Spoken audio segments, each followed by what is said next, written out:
This week on the New to You Show, Slow Burn Part 2, I, Claudius.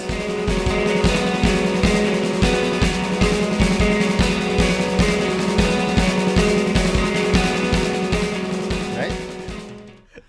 Sure, Claudius. Perfect. Remember he was in that movie, Claudius Atlas? Yeah. Well, Claudius to the chance. Yeah. Metaballs. All right. Just think of Jean-Claude Van Damme. Jean-Claudius. John Claudius. John Claudius. All right, done. Print. We're good. Yeah. This week on the New to You Show, I, Claudius. You guys did it to me. I, Jean-Claudius Van Damme. This week on the New to You Show, Slow Burn Part 2, I, Claudius. I, Claudius.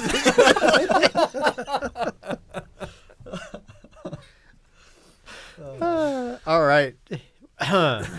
Welcome to another episode of the New to You Show. We're continuing our topic of slow burn. Last week, Jaco brought us the stylings of Jonathan Richman. And thank you for that. Yeah, it was a super sweet one.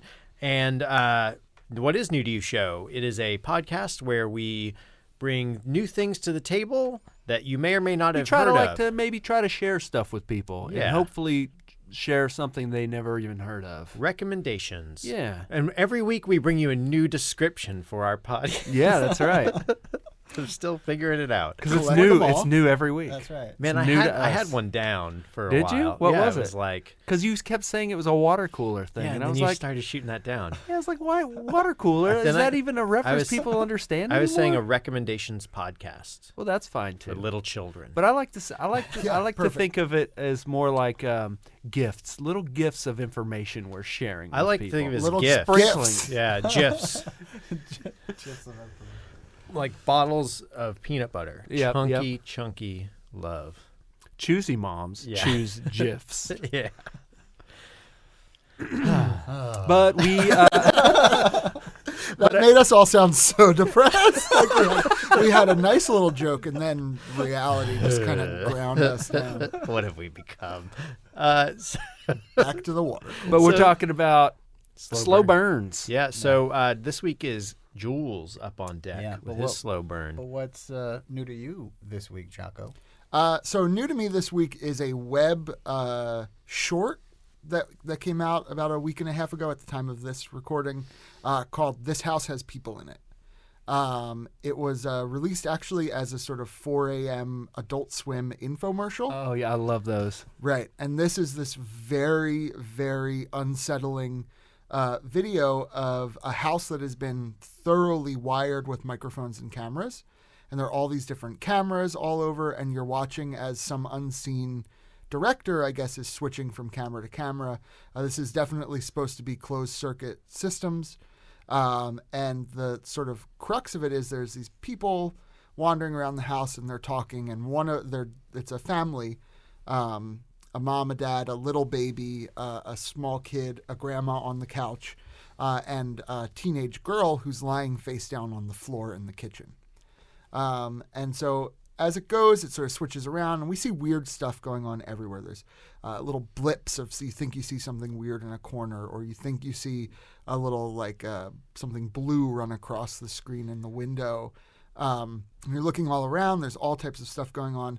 And then the action all sort of focuses on the girl who is laying face down in the center of the kitchen, begins to slowly phase into the floor and through the floor. And then the shots will cut to them running down into the basement, and you can see like the beginning of her face beginning to come through the floor. It's very unsettling. It ramps up into this fever pitch where everyone's screaming and freaking out just as she falls through the floor and lands on a mattress that they've set up underneath. So that's crazy. It's 11 minutes long. And it's the tip of the iceberg, which is the craziest thing. So there's a website, a fake website that they've created for the video surveillance system called AB Solutions. There's things you could click around on and read.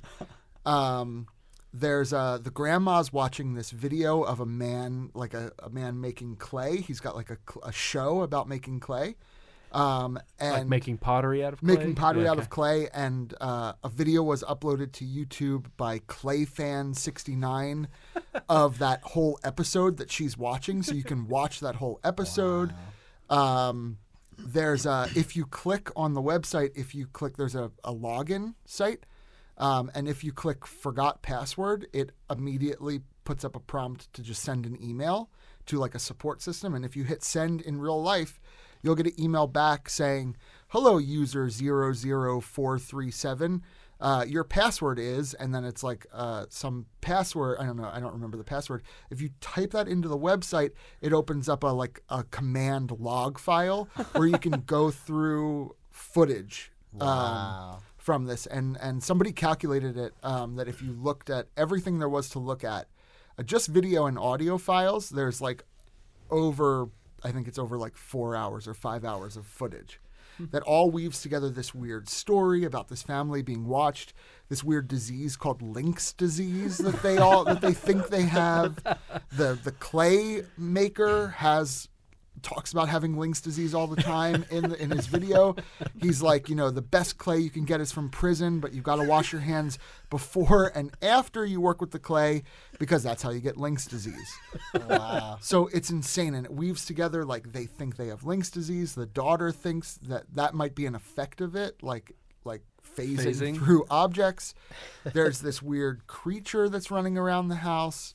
There's this weird pink bald monster with an unhinged jaw wearing bed sheets that is only in one frame, at 3 different points in the video.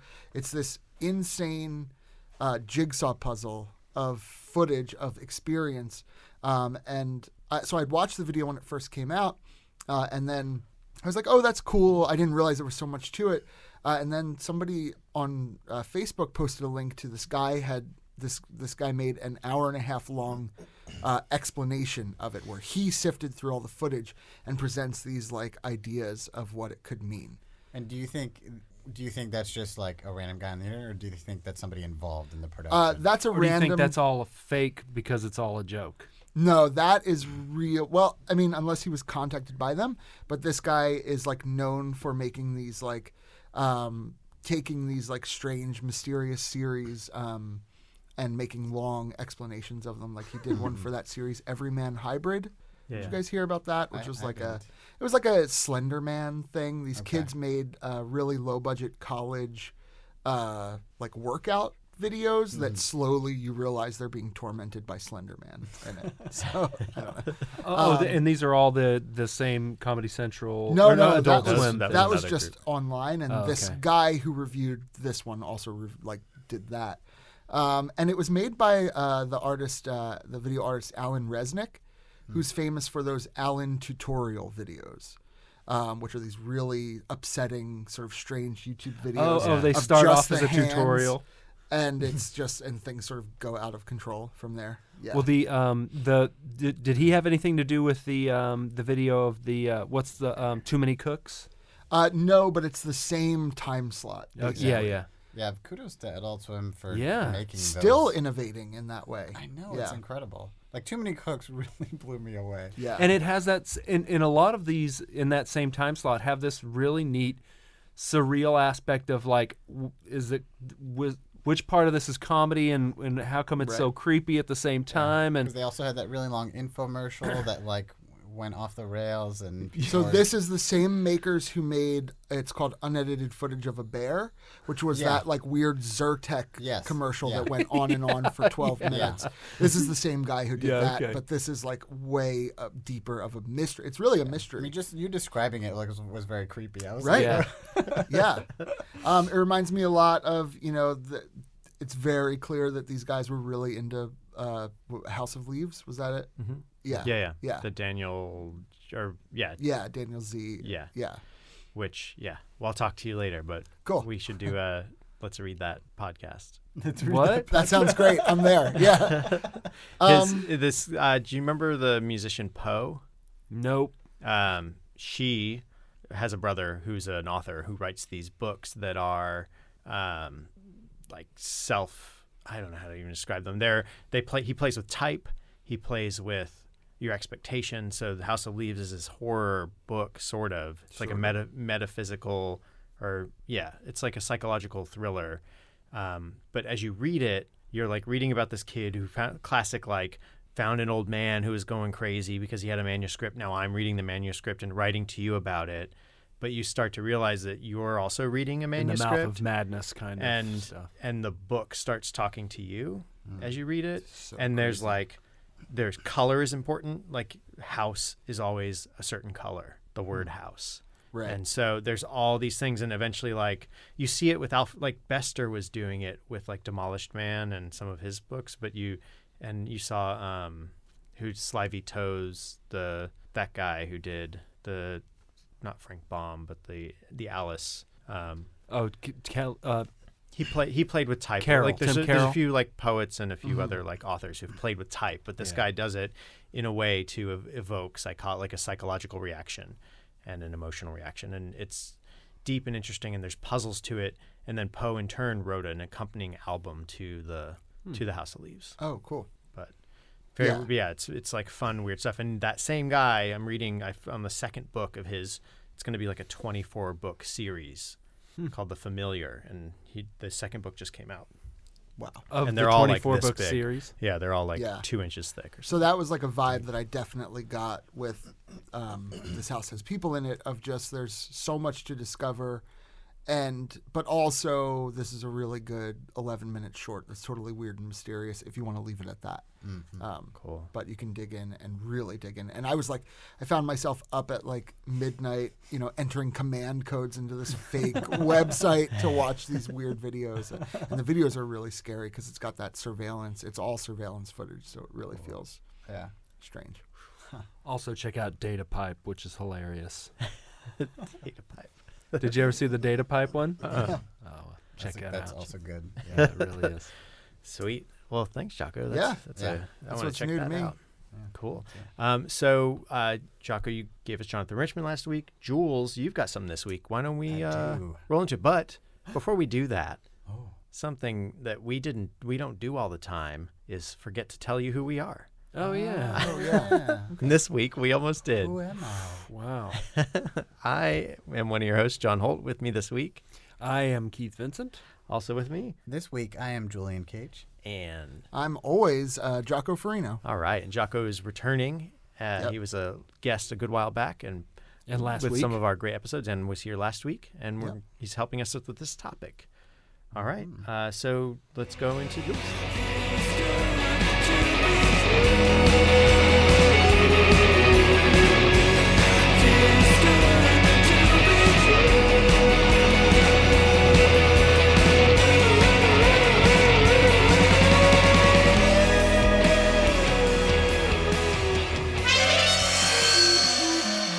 Am now about to begin this strange history of my life, of my family.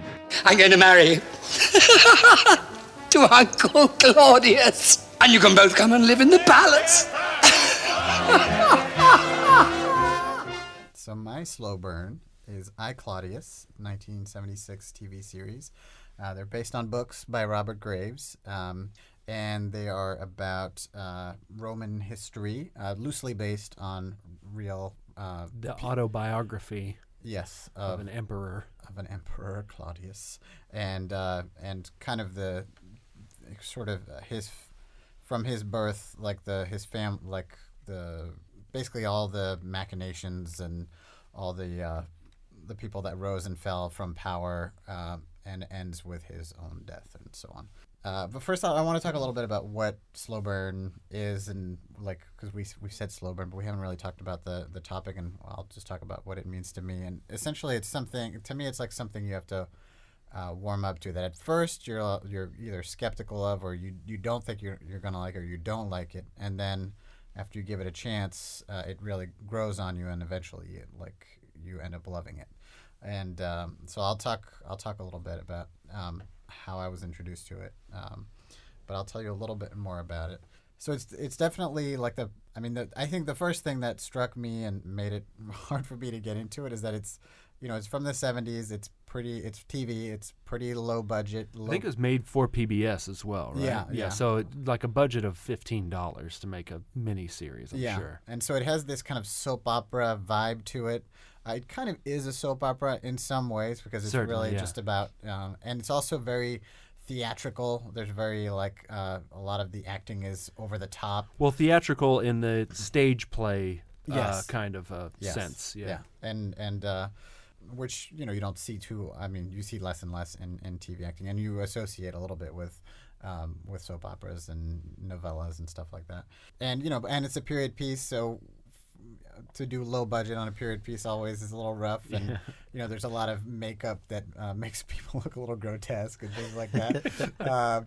So there's a lot of things you got to get through, but the meat of it is just an incredible story, great, and really some great performances. Once you get into the acting style, it really wins you over. Give yourself over to it. Exactly, yeah. And terrific, and it's just a great story, and so again, a lot of it's political intrigue and backstabbing and people plotting against each other. I don't want to get too deep into the details, but you definitely see its influence in a lot of things. I mean, maybe not directly, and maybe they all share similar influences, but in Game of Thrones has a lot of this vibe going on, which is huge right now.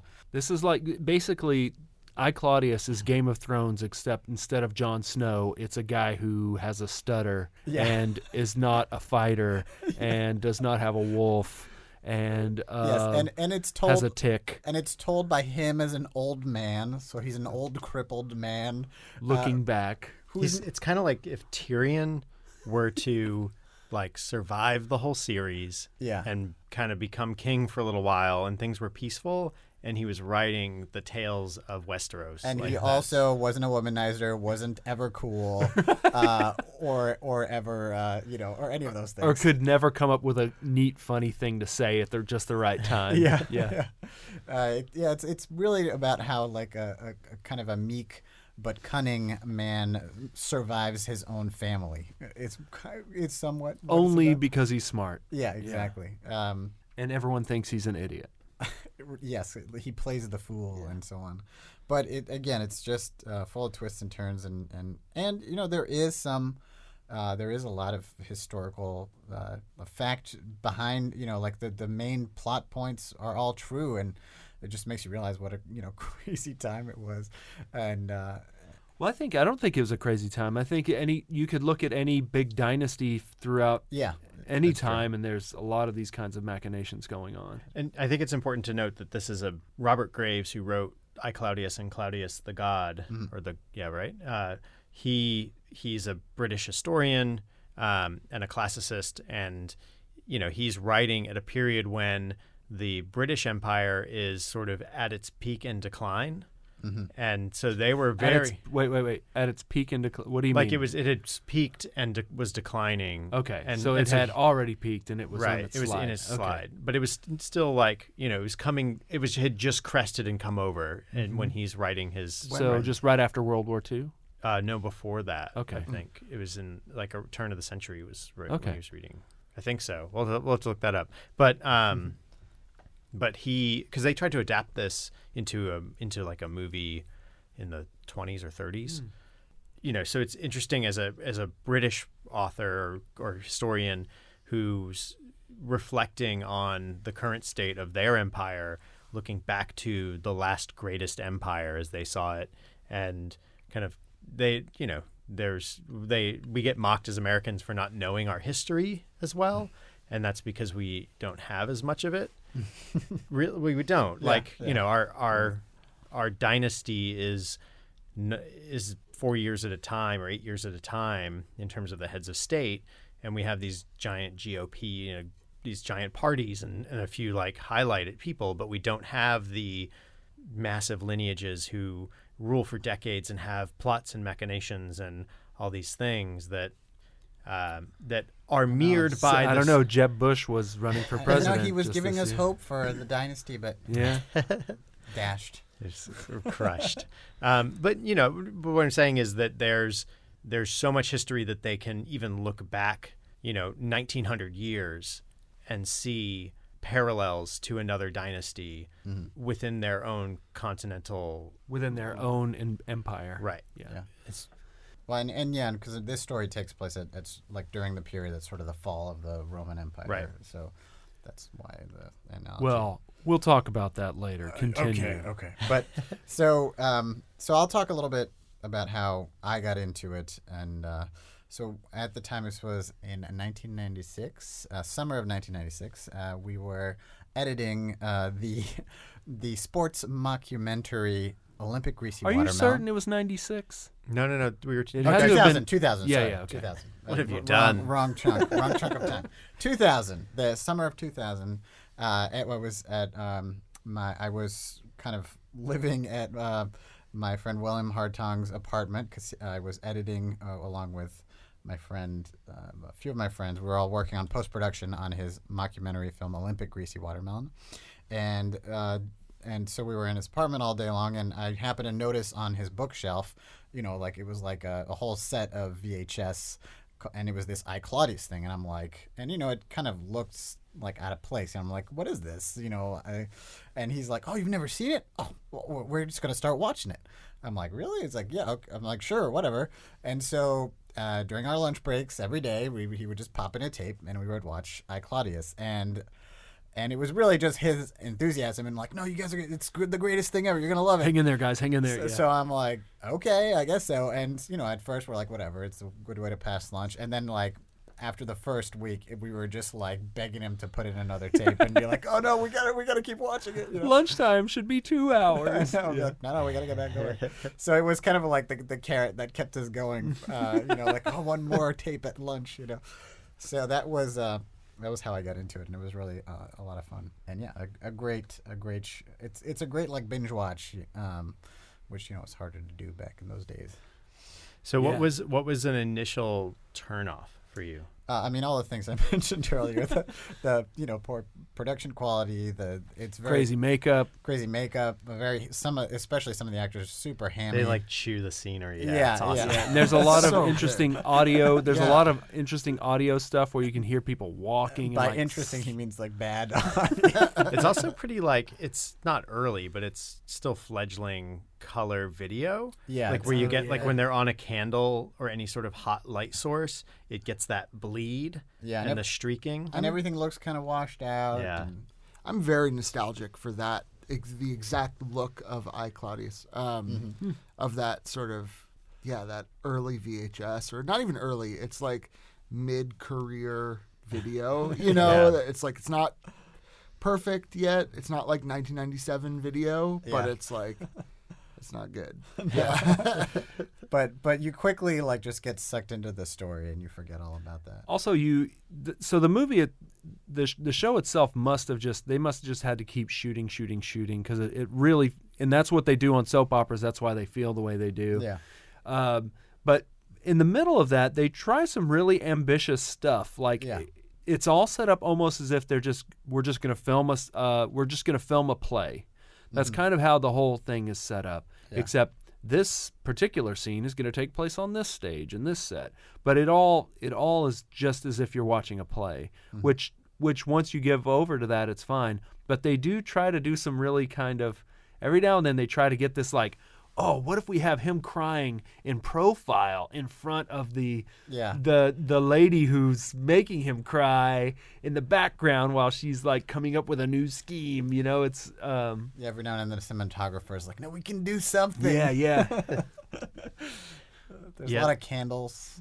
A lot of fade into the candle cut. Yeah. I really liked in the first episode when they're going to address the crowds at the games, and you can hear this cheering in the background, and there's a hallway leading out to sunlight, and they walk into the sunlight, and the crowd goes wild, and rose petals fall down from the ceiling. But you never see a We crowd. never see a crowd. Yeah, You you just just hear sort of them. wave off, Yeah. stage left, and it's so good.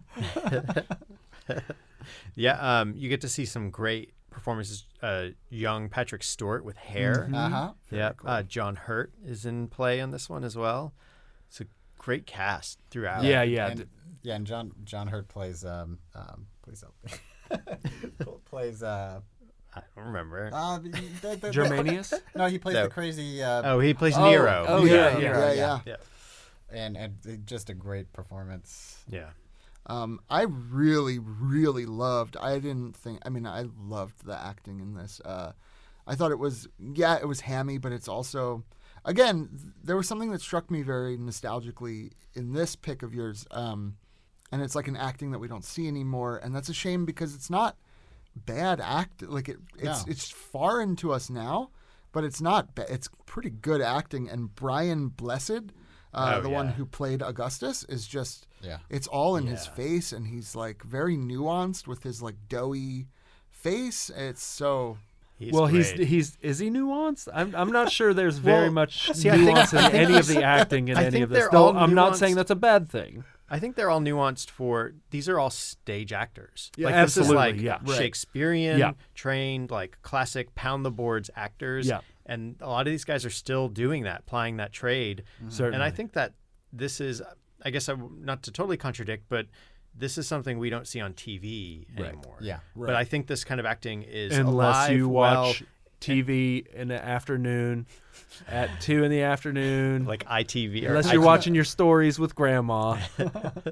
Well, even there's still like even the like soap opera novellas. Those are the pale comparisons to this kind of acting. Everything about it is the same except the caliber of actor. Right. Yeah. Every tone they have, everything that seems exaggerated is done for a specific effect that, again, it's part of the fledgling TV thing where it wasn't necessary. And that's why there are two schools. There's acting for television and there's acting for the stage. It's just the camera gets close enough that you don't got to do all that stuff. But I feel like this still works because I think in part because it's a period and also because the characters and the events are so dramatic that it kind of fits. Like it there was something theatrical. Well, in a about way, the we are used to getting these stories of these in that way. Shakespeare, taught me about Julius Caesar. Taught me about Titus Andronicus, the Cleopatra stuff. All that. That's kind of how we learned about these things. So these larger than life productions with these actors who are bigger than the screen. And plus also they always choose British actors to play. Those type of roles. Because that's what Roman sounded like, right?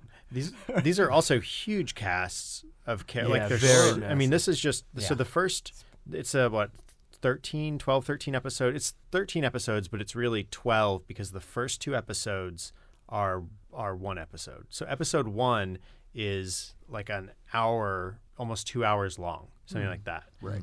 And that's just actually it's all just sort of precursor. It ends about when Claudius is born. So this is all prologue, really. Those first 2 episodes, and you get all these characters.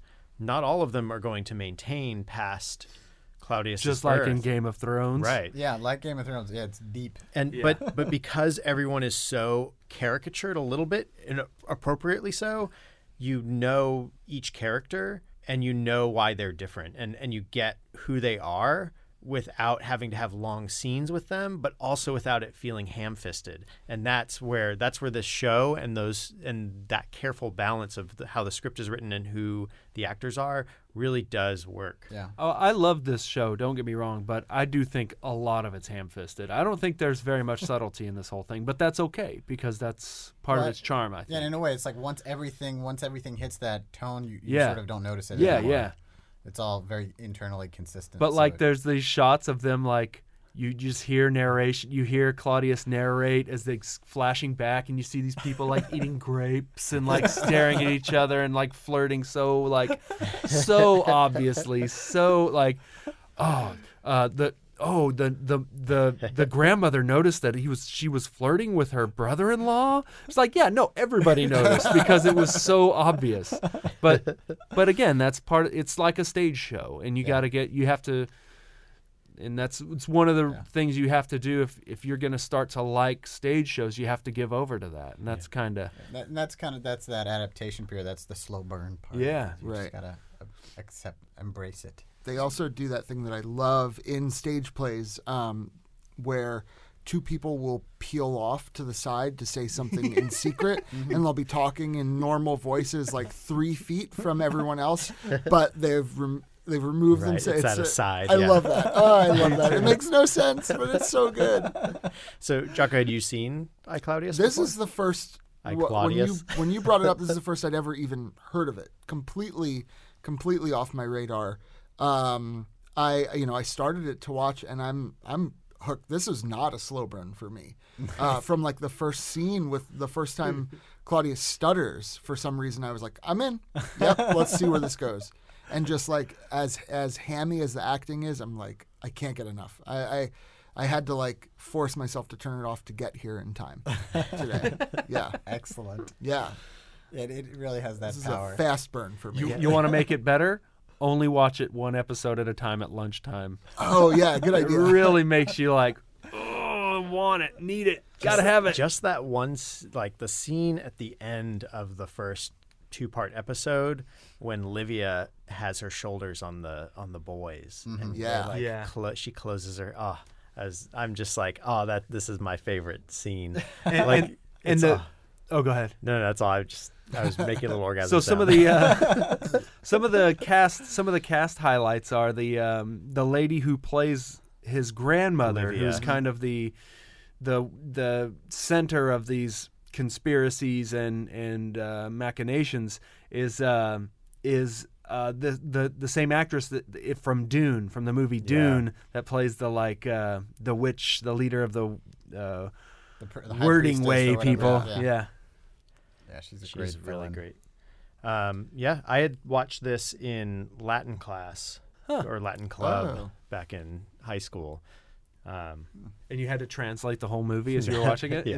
into ancient Latin. No, it wasn't even class. So it was like Latin club. Like we met after school and hung out as Latin kids. Yeah. I don't know why. Cool. It was great. But we watched I, Claudius, and that's a fun series. Fun to watch takeaway. for school. Yeah, I just very realized now, I mentioned a couple of times that it was very nostalgic for me. I realized it's because I haven't watched a lot of old BBC, but I did inhale Hitchhiker's Guide to the Galaxy, Oh, Yeah. the BBC miniseries, and there's just that same like workman.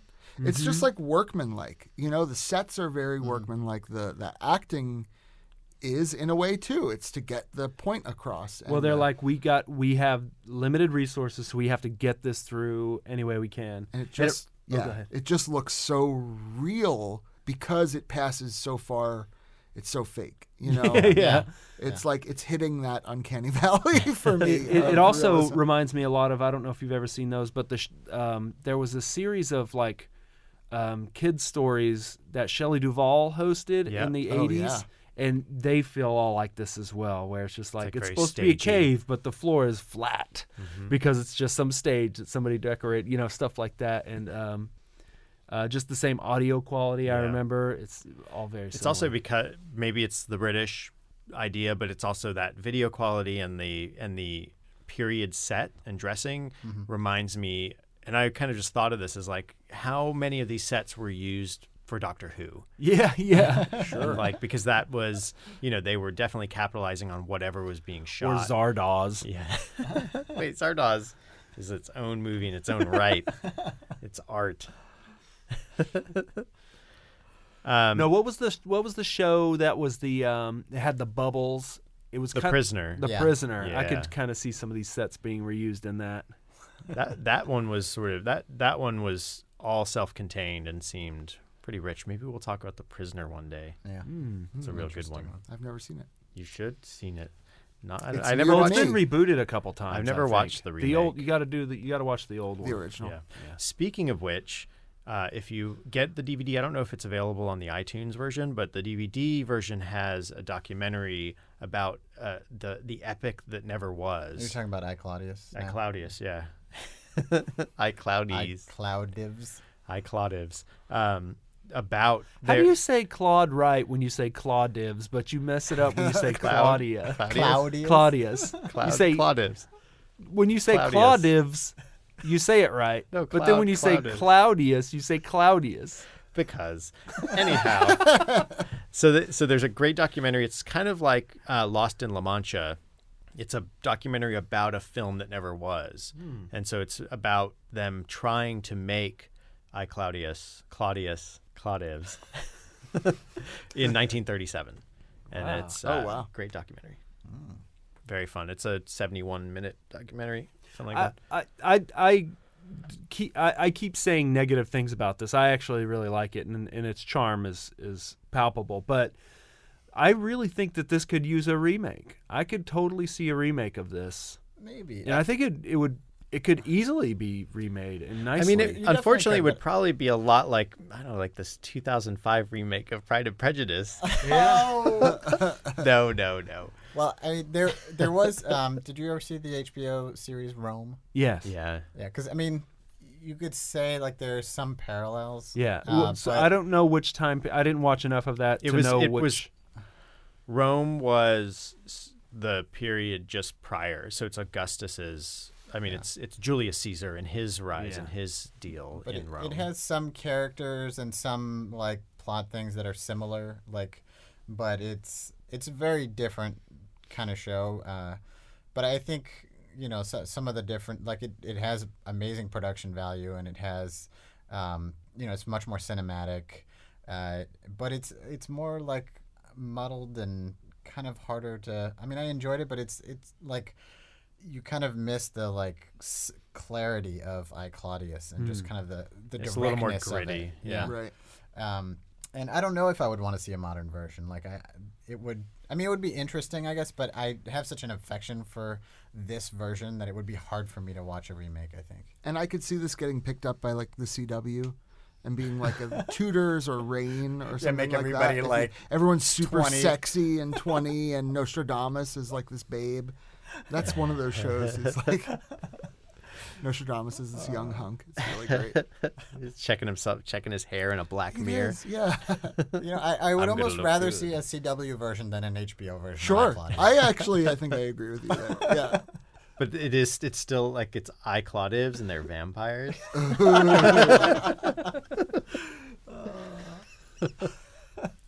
It wasn't poison, mother. It's blood sucking.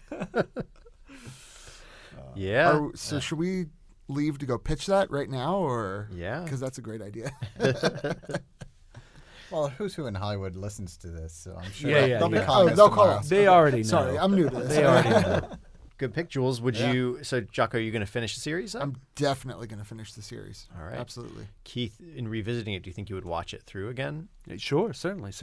But I did want to mention there's a really great podcast called 12 Byzantine Rulers, which is by a guy named Lars Brownsworth that goes into a lot of Roman history. But his whole thesis is, guys, Rome wasn't sacked when they say it was sacked. Rome, the city, was sacked, but the Roman Empire went on until the 1300s in Constantinople, modern-day Constantinople, modern-day Istanbul, which was Constantinople. And Let's call the whole thing. yeah, and and what's neat is even in this telling, it's such a Western idea that Rome fell and this is the beginning. This period of Claudius is kind of the beginning of it. When in reality, that's just the Western European take, because those are the people who wrote the history books of that era that we consume now. Meanwhile, the civilization that fell to the Ottoman Turks in the 1300s still called themselves Romans. Yeah. They still called it the Roman Empire. They still, But they were a shadow of their former selves. incorrect. It was bigger. It was a bigger empire than even that. But it wasn't a cooler empire. They invented all new languages. They the language that became the Russian alphabet all started from the Western Roman Empire. But I mean, would you agree that What it people became call the But it Byzantines. became a very different. It became Culture, an right? Eastern. Some of the things because Christianity became so involved with the day-to-day lives of every person there, it became different, obviously. But so many of the traditions carried on, were exactly the same. So still The- a lot of poisoning, backstabbing, and no, all that kind of government, empire build, like all these Augury? institutions, all these institutions that we take for granted as being just regular, continue to live on there. You know, in Europe, when Charlemagne and the Europeans started coming to power, they forgot how to make concrete. Luckily, the people in the Western Byzantine Empire, they didn't. You know, so that's the sort of thing. That's just one example of all the many things, the history, the Greek histories, all the stuff that we knew during that time. Luckily, was still kept alive. But that's a discussion for another day. Lars Brownsworth, 12 Byzantine rulers. Check it out. Get the scoop. Yeah. I would also recommend, if you like Claudius, go back and read Robert Graves' books. And other Robert Graves' books are really good. His explorations of mythology at the time are great. Is it The White Tree that he wrote?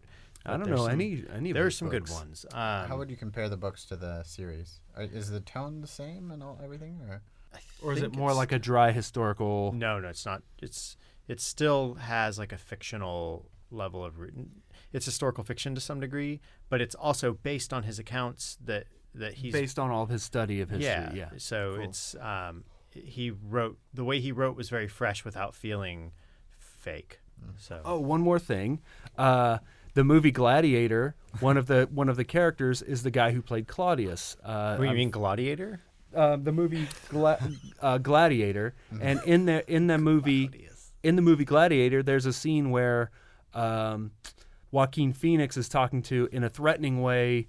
He's threatening his sister, but by telling her son the story about his uncle Claudius, and he says and the guy who played Claudius was in the movie. He was a senator. Derek Jacobi. Yeah, that's it. Yeah, he pops up every now and then. And I'm like, Claudius. Yeah, yeah.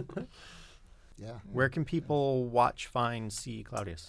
So you Hi, can Claudius. you can find it on YouTube. There's some playlists out there. It's not legal, so I don't know if it'll be around forever, but there's definitely a bunch of it on YouTube. You can also, if you're subscribed to Hulu, currently it's on Hulu. Legally.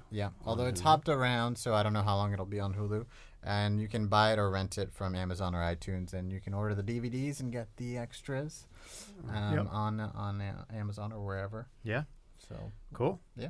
All right. But you'll never get that really cool VHS set that was like 12 VHS Nope. tapes long that took up a whole shelf and a video. How it was meant to be watched. Exactly.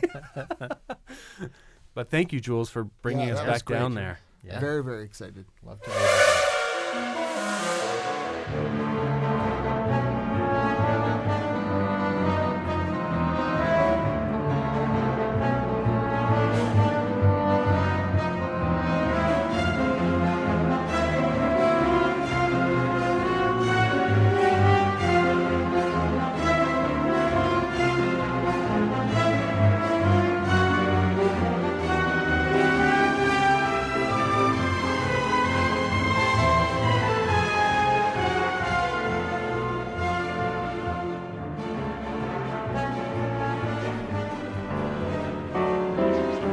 Such a question, there are many possible answers, such as hard work.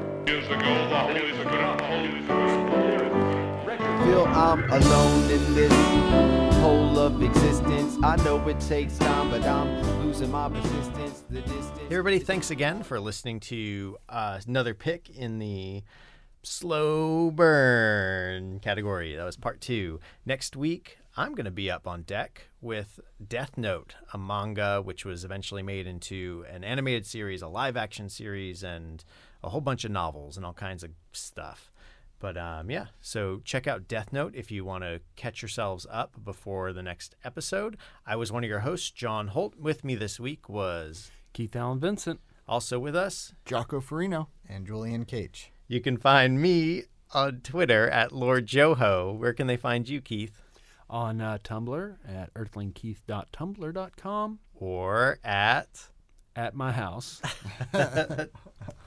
Diaz. Jocko, where can they find you? And you can find me at on Twitter at Jaco Farino, and on my Clippings website, which we'll do a link of, but clippings.me/Jaco Farino for all my weekly writing. Cool. And Jules, where can they find you? Find me on Twitter at BeautifulJules. All right. You can find more about the show, pictures, links, all kinds of good stuff on newtoyoushow.com. You can follow us on Twitter at newtoyoushow. We also have started a Facebook group if you want to sort of see a little bit of insider chatter. There isn't much of it, but we have it. If you want to be Facebook, updated on the New to You Show page, you'll have to request access to the group, but more likely are Don't worry, we'll let you in. Yeah, as long as you're not a robot, it's likely. Don't be a jerk, and you'll be right amongst us with us jerks. You could even be a jerk. It's fine. So yeah, that'll be on Facebook, New to You Show group. And you can leave comments there, suggestions. You should share with other people if you like the show. Also, subscribe on iTunes, leave a review. The more reviews we get, the more exposure we get. We also should be on the Google Play Store as soon as they get around to hosting podcasts, which I think I've been making the claim that they have, but they keep saying they will. Maybe they have by now. All right. And hopefully if it's not new, it's new maybe to it's you. new to you. Sounds of exploding things and poison. Pitiful life is all about the music.